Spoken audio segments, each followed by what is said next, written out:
min ba'di ma aqaluhu, sedang setelah mereka memahaminya, wa hum ya'lamun, padahal mereka mengetahuinya. Jadi orang-orang pendeta Yahudi, mereka mengubah ayat-ayat di dalam kitab Taurat itu,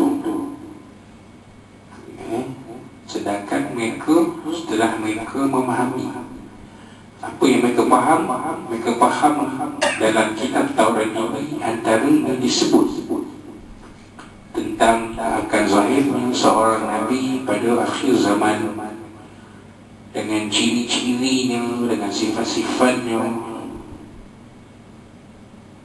secara terperinci. Sebab itu dalam ayat lain Allah Ta'ala menyebut alladzina atainahumul kitaba ya'lamunahu kama ya'lamuna aba'ahum.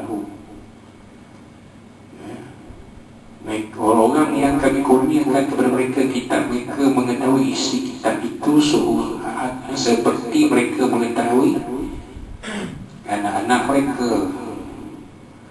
Maksudnya ciri-ciri Nabi akhir zaman yang disebut dalam kitab Taurat itu mereka ingat satu persatunya tanpa gagal.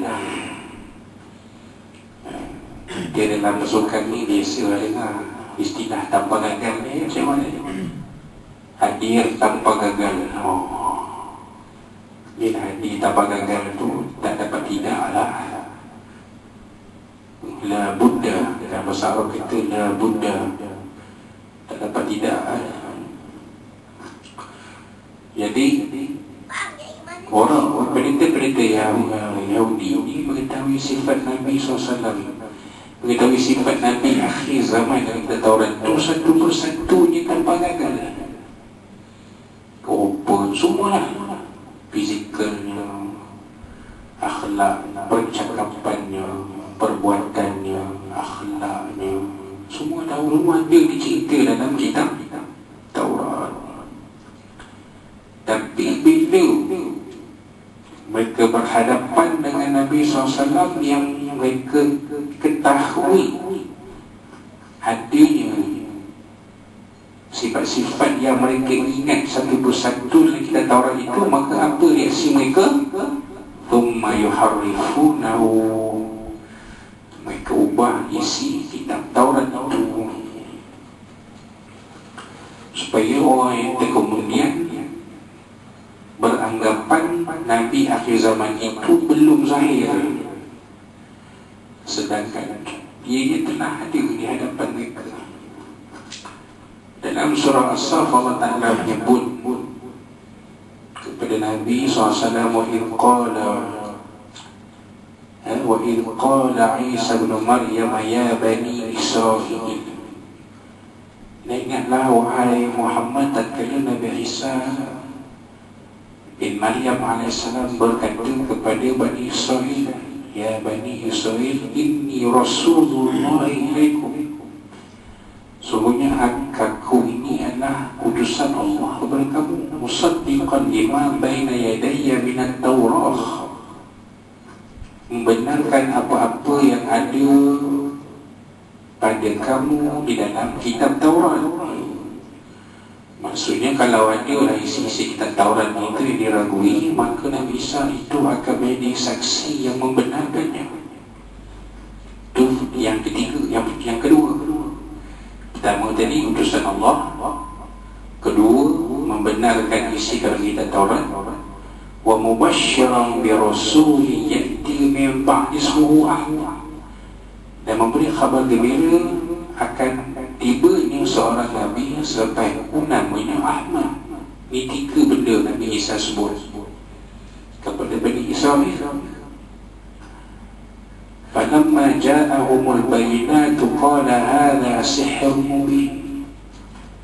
Namun demikian tatkala zahir kepada Bani Israel ini kebenaran, ya, ini bila Nabi Muhammad SAW itu ada di hadapan mereka, maka mereka kata hadha sihrun mubin, ini satu sihir yang nyata. maknanya mereka menolak zahirnya Nabi SAW itu sebagai Nabi akhir zaman yang disebut oleh Nabi Isa kepada mereka. Dan Nabi Isa mengiyakan apa yang tersebut dalam kitab Taurat itu. Ya, ini cerita tuan-tuan. Jadi bila benda itu zahir dalam mereka, apa yang mereka buat adalah mengubah isi dalam kitab Taurat itu.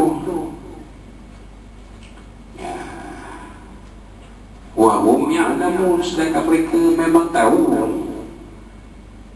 Inilah dia Nabi akhir zaman yang disebut oleh Tuhan dalam kitab Taurat yang kita terima oleh Nabi Musa AS dulu. Mereka tahu, tapi mereka ubah. Jadi kata Allah SWT, apakah kamu orang beriman percaya juga ke kepada Bani orang Yahudi ni? Kan apa yang datang dari Tuhan pun mereka boleh ubah sukati. Ini kan pula apa yang tertulis di atas kertas perjanjian. Kan maksudnya dengan orang macam ni tak boleh buat janji. Kalau buat janji mesti tak jadi. Memang itulah yang kita lihat dari dulu sampai kat ini. Sebab itulah ya, ada kebenaran, kenyataan bahawa jalan terbaik berunding dengan orang-orang Yahudi Zionis ini ialah perang.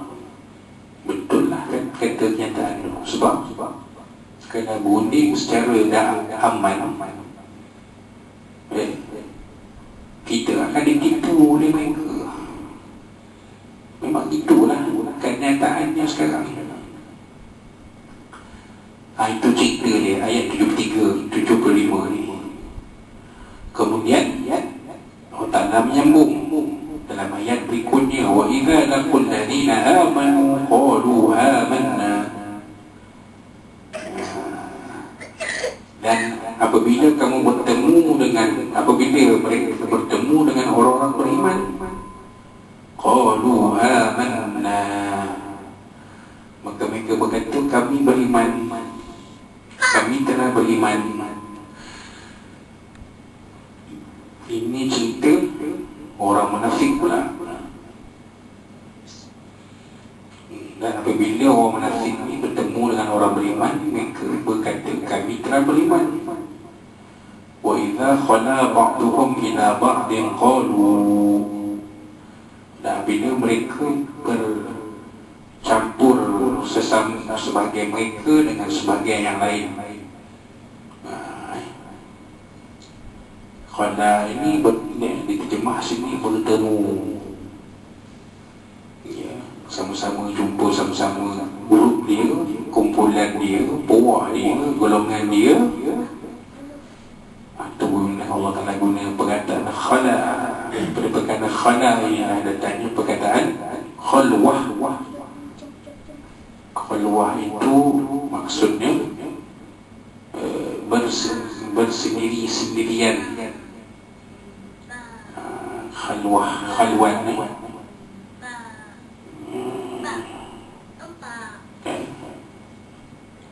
kan Nabi SAW ada tak berkhalwat? Ada dalam gua Hira, menyendiri, duduk seorang-seorang dalam gua, tak jumpa orang. Itu khalwat nama dia. Tapi dalam istilah syarah ilmu fiqh, khalwat memberi pengertian sepasang lelaki perempuan bersunyi-sunyian dalam ruang tertutup yang boleh menimbulkan syak bahawa mereka akan melakukan maksiat. Itu namanya khalwat. Itu ilmu fiqh. Tapi adakah makna khalwat setakat itu? Tak. Nabi pernah berkhalwat. Khalwat tu maknanya bersunyi-sunyian.